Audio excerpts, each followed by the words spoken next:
सभी मसीही भाई बहनों को यीशु के नाम में शालोम, प्रेज द लॉर्ड, जय मसीह की।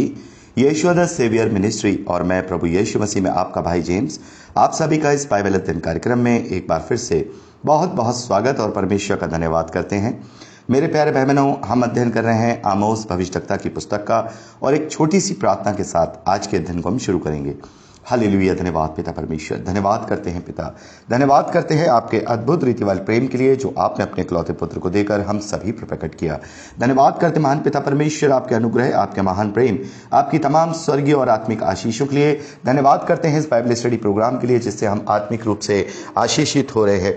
होने दे पिता परमेश्वर, हमेशा की तरह आज के अध्ययन में भी पवित्र आत्मा हमारी सहायता, मदद और अगुवाई करे, हमें सत्य वचन ठीक रीति से सिखाए ताकि हम आपके ग्रहण योग्य बने और आपके राज्य के विस्तार के लिए इस्तेमाल हो सके। पिता परमेश्वर, होने दे पिता परमेश्वर, सारी व्यवस्थाओं को, रिकॉर्डिंग किए जाने को, वचनों को समझने समझाए जाने को, हर एक बात को पिता हम आपके धर्ममय और बलवंत हाथों में सौंपते हैं। आप हमारी मदद और अगुवाई कीजिए। सारा आदर देते हैं, सारी महिमा देते हैं और इस प्रार्थना को अपने उद्धारकर्ता प्रभु यीशु के सामर्थी और पवित्र नाम में मांगते हैं, आमीन। मेरे प्यारे भाई बहनों, अब तक हमने आमोस भविष्यद्वक्ता की पुस्तक से उसके चौथे अध्याय तक का अध्ययन कंप्लीट किया था। आज हम 5वें अध्याय से आगे का अध्ययन करेंगे। मेरे प्यारे भाई बहनों, 5वें अध्याय में जब हम पढ़ते हैं तो यहाँ पर एक विलाप गीत है जो कि पश्चाताप करने का आह्वान है। मतलब लोगों को ये प्रेरित कर रहा है कि तुम लोगों ने जो गलतियां की हैं, तुमने इस प्रकार की गलतियां की हैं, परमेश्वर तुम्हारे साथ इस प्रकार का दंड देने पर है और इस प्रकार के दंड से बचने के लिए, परमेश्वर की उस जलजलाहट से बचने के लिए अपने मन को फिराओ और परमेश्वर की ओर आओ। लेकिन यहाँ पर हम देखते हैं कि तुम ऐसा नहीं करोगे, लेकिन परमेश्वर अपना दंड तुम पर जरूर डालेगा क्योंकि तुमने परमेश्वर के लिए या परमेश्वर की ओर अपना मन नहीं फिराया। यहाँ पर लिखा है, हे इज़राइल के घराने, इस विलाप के गीत के वचन सुन जो मैं तुम्हारे विषय कहता हूँ। यहाँ पर एक तरीके से एक गीत के रूप में ये पूरा 5वां अध्याय लिखा गया है जो कि हम लेमेंट सॉन्ग भी कह सकते हैं। इज़राइल की कुमारी कन्या गिर गई और फिर उठ ना सकेगी, वह अपनी भूमि ही पर पटक दी गई है और उसको उठाने वाला कोई नहीं है। मेरे प्यारे भाई बहनों, इज़राइल को एक कुमारी कन्या के रूप में दिखाया गया है जो कि गिर गई है। उसने अपनी नैतिकता को खो दिया है और उसका पतन हो चुका है। और एक तरीके से इसको एक अंतिम शब्द कहे जा रहे हैं, बताए जा रहे हैं आमोस भविष्यद्वक्ता के द्वारा कि देखो तुमने कितनी बुरी चाल परमेश्वर के विरोध में की है। अब परमेश्वर तुम्हारे साथ क्या करने वाला है और तुम्हारा हाल ऐसा हो जाएगा कि तुम्हें कोई भी उठाने वाला नहीं होगा।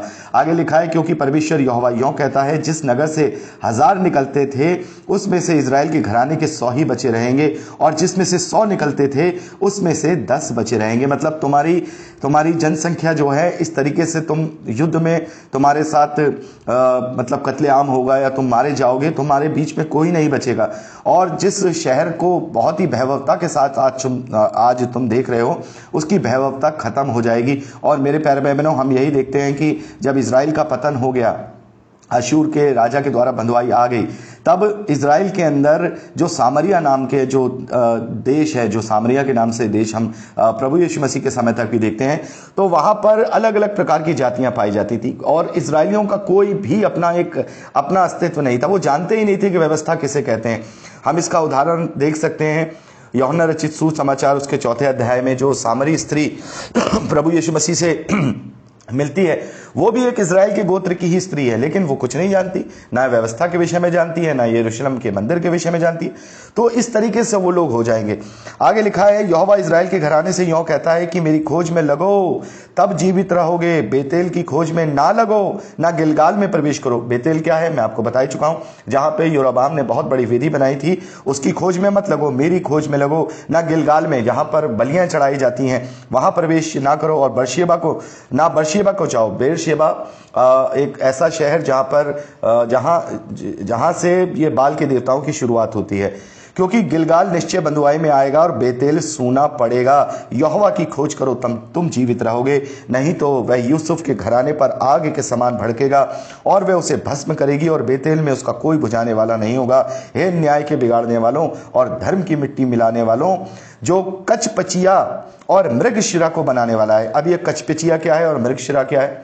मेरे प्यारे बहनों, बहुत ही शुद्ध हिंदी यहाँ लिखी होती है, कभी कभार तो हमें भी समझने में दिक्कत हो जाती थी। तो कचपिचिया असल में आप जब आसमान में देखते हैं रात को तो 7 तारों को देखते हैं ना, एक शेप बनी हुई होती है 7 तारों की, जिन्हें सप्तऋषि भी कहा जाता है, वो कचपिचिया होता है। और मृगशिरा जो है, जैसे इंग्लिश में ओरिम कहते हैं, एक ऐसी तारों की श्रृंखला जो पूरी दुनिया में अलग से पहचानी जाती है और बहुत सारे नक्षत्र जो है इससे ही बनाए जाते हैं। तो यहाँ परमेश्वर को कहा जा रहा है कि ये कचपिचिया और मृगशिरा बनाने वाला है, माफ कीजिएगा, क्योंकि शब्द ऐसे हैं, क्योंकि ट्रांसलेशन करने वालों को भी ये सोचना चाहिए कि भाई ये एक सामान्य लोगों के पास भी बाइबल जाएगा तो शब्द ऐसे इस्तेमाल करें ताकि लोगों को समझ में आ जाए। ब्रैकेट में भी वो दे सकते थे, खैर नहीं दिया। तो यहाँ पर परमेश्वर जो घोर अंधकार को भोर का प्रकाश बनाता है, जो 7 तारों को बनाने वाला है, सारे तारागणों को बनाने वाला है, जो दिन को अंधकार करके रात बना देता है और समुद्र का जल स्थल के ऊपर बहा देता है, उसका नाम यहोवा है। वह तुरंत ही बलवंत का विनाश कर देता है और गढ़ का भी सत्यानाश करता है। जो सभा में उलाहना देता है उससे वे बैर रखते हैं। कौन लोग? इजरायली लोग। जो उन्हें समझाना चाहता है, तुम उनसे बैर रखते हो और खरी बात बोलने वाले से घृणा करते हो। तुम तो कंगालों को लताड़ते हो और भेंट कहकर उनसे अन्न हर लेते हो, उनसे छीन लेते हो, लालच करके धोखाधड़ी करके उनसे ले लेते हो। इसलिए जो घर तुमने गड़े हुए पत्थरों से बनाए हैं उनमें तुम रहने ना पाओगे, और जो मनभावनी दाख की बारियां तुमने लगाई हैं उनका दाख मधु ना पीने पाओगे, क्योंकि मैं जानता हूं कि तुम्हारे पाप भारी हैं और तुम धर्मी को सताते हो और घूस लेते हो और फाटकों में दरिद्र का न्याय बिगाड़ते। इस कारण जो बुद्धिमान हो ऐसे समय चुप रहे, क्योंकि समय बुरा है। मेरे प्यारे बहनों, परमेश्वर ताड़ना के रूप में भी दंड देता है, विपत्तियां देता है, और अंत के दिनों में तो वो देगा। अंत के दिनों में वो बहुत सारी निशानियां देगा, बहुत सारे चिन्ह देगा, और वो दे भी रहा है। लेकिन जो बुद्धिमान है वो समझ रहे हैं कि परमेश्वर की ताड़ना है और वो प्रायश्चित कर रहे हैं। और जो लोग लोगों के भरमाने में आ रहे हैं वो लोग अभी भी उन बातों को शैतान की ओर से ही मान रहे हैं। लेकिन ऐसे समय में जो बुद्धिमान हो, जो परमेश्वर का भय मानता हो, वो चुप रहे, क्योंकि बहुत बुरा समय है उस समय के लिए भी, और आगे आने वाले समय में भी मसीह विश्वासियों के लिए बहुत बुरा समय है, आने वाला है। क्योंकि प्रभु कहते हैं कि बहुत क्लेश होंगे, तो हम मसीह विश्वासियों को क्लेश के लिए तैयार होना, लेकिन लोगों को क्लेश के लिए तैयार नहीं कर रहे, बल्कि झूठी दिलासाएं दे रहे हैं कि परमेश्वर ये करेगा, परमेश्वर हमारे साथ है। लेकिन नहीं, परमेश्वर की ताड़ना को याद दिलाना और परमेश्वर की ताड़ना के विषय में लोगों को बताना, परीक्षा के विषय में बताना, लोगों को आत्मिक रूप से प्रबल करना होता है। और यही वो बातें हैं जिनसे हम छटाई के समय जब हम छांटे जाएंगे तो यही क्राइटेरिया देखे जाएंगे। तो आगे लिखा है, हे लोगों, बुराई को नहीं भलाई को ढूंढो ताकि तुम जीवित रहो, और तुम्हारा ये कहना सच ठहरे कि सेनाओं का यहोवा तुम्हारे संग है। तुम्हारे संग है, ये सच ठहरे। देखिए मेरे प्यारे भाई बहनों, आज हम कहते तो हैं सेनाओं का यहोवा हमारे संग है, हम गाना भी गाते हैं, गीत गाते हैं कि सेनाओं का यहोवा हमारे संग संग है, याकूब का परमेश्वर हमारा ऊंचा गढ़ है। तो ये तभी तुम कहने पाओगे जब तुम भलाई को ढूंढोगे, बुराई को नहीं। परमेश्वर तो भला है, God is good all the time God is good. लेकिन कब? जब हम परमेश्वर के लिए अपनी तरफ से भलाई को ढूंढते हैं या परमेश्वर को ढूंढते हैं। ऐसा नहीं है कि हम अपनी तरफ से तो हम कुछ नहीं करें, लेकिन परमेश्वर गुड है ऑल द टाइम, वो आपका सब कुछ ठीक कर देगा, वो आपका सब कुछ भला कर देगा। यही तो मोटिवेशनल आजकल प्रचार होते हैं और लोग इन्हीं को सुनना चाहते हैं, क्योंकि वो झूठ को सुनना चाहते हैं। वो अपने आप को झूठा ढांढस देते हैं, झूठा ढांढस देकर के खुद को गलत दिलासा दिलाते हैं। बुराई से बैर और भलाई से प्रीति रखो, फाटक में न्याय को स्थिर करो। क्या जाने सेनाओं का यहोवा यूसुफ के बचे हुओं पर अनुग्रह कर दे। इस कारण सेनाओं का परमेश्वर प्रभु यहोवा यूं कहता है, सब चौकों में रोना पीटना होगा, सब सड़कों के लोग हाय हाय करेंगे। वे किसानों को शोक करने के लिए और जो लोग विलाप करने में निपुण हैं उन्हें रोने पीटने के लिए बुलाएंगे, और सब दाग की बारियों में रोना पीटना होगा। क्योंकि यहोवा यूं कहता है, मैं तुम्हारे बीच में से होकर जाऊंगा, और जब मैं तुम्हारे बीच में से होकर के जाऊंगा तो मैं तुम्हारा विनाश करता हुआ जाऊंगा। तो मेरे प्यारे भाई बहनों, यहाँ पर आप पूरा आगे पढ़ लीजिएगा, 18वां, 19वां और 20वां वचन। मैं सीधा 21वें वचन में आ रहा हूं। मैं तुम्हारे पर्वों से बैर रखता हूं और उन्हें निकम्मा जानता हूं, और तुम्हारी महासभाओं से प्रसन्न नहीं होता। चाहे तुम मेरे लिए होम बलि करो, अन्य बलि चढ़ाओ, तो भी मैं प्रसन्न नहीं होऊंगा। तुम्हारे पाले हुए पशुओं के मेल बलियों को और न ताकूंगा। अपने गीतों का कोलाहल मुझसे दूर कर लो। अपनी सारंगियों का सुर मैं न तुम्हारी सारंगियों का सुर मैं न सुनूंगा, परंतु न्याय को नदी के समान और धर्म को महानद के समान बहने दो।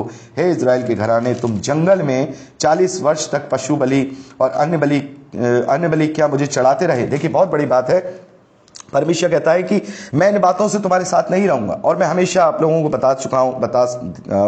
बताता रहा हूं और आप अच्छी तरह से जानते हैं, यशायाह 66 पढ़ के भी हम इस बात को पढ़ चुके हैं कि परमेश्वर इन बातों से खुश नहीं होता। और परमेश्वर यहां कह रहा है कि अगर इन बातों से मैं खुश होता तो तुम्हारे पुरखा जब जंगल में 40 साल तक रहे तो क्या वो बलि चढ़ाते थे? क्या अन्य बलि मुझे चढ़ाते रहे? नहीं, यहां पर आकर के तुमने चढ़ाया। तो ये चीजें तो इसलिए थी कि ताकि तुम व्यवस्था में बने रहो, लेकिन तुमने तो वो मेन बातें खत्म कर दी और तुम मेरे विरोध में हो गए।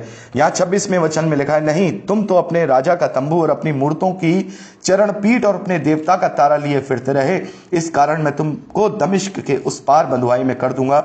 सेनाओं के परमेश्वर यहोवा का यही वचन है, अर्थात अशूरियों की तुम गुलामी में आ जाओगे। दमिश्क कहाँ है मेरे प्यारे भाई बहनों? दमिश्क जो है, हम देखते हैं दमिश्क जॉर्डन का जो एरिया है, अगर हम मैप देखते हैं तो यर्दन नदी के उस पार है और वो पूरा नीचे मोआब है, ऊपर जॉर्डन का एरिया जिसे दमिश्क का एरिया कहा जाता है। उसके आगे अशूर का एरिया है, जो आज का इराक का एरिया जिसे हम कहते हैं वो अशूर का एरिया। तो यहाँ पर भी एक इंडिकेशन दे दिया कि अशूर के द्वारा मैं तुम्हें बंधुआई में ले आऊंगा।